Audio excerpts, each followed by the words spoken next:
Bansa ang bagyong Sendong pero nag-iwan po ito ng matinding pinsala. Kasabay nito ang kalbaryo ng mga nakaligtas na karamihan ay siksikan sa mga evacuation center.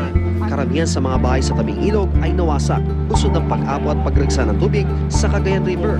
Kanya-kanyang kwento ng kahindik-hindik nilang karanasan na sa panaginip daw ay hindi nila inakalang Kung makita ko siya, yun po, yung dalawang kapatid niya, hindi ko pa alam kung... Wala, pati gamit namin, wala.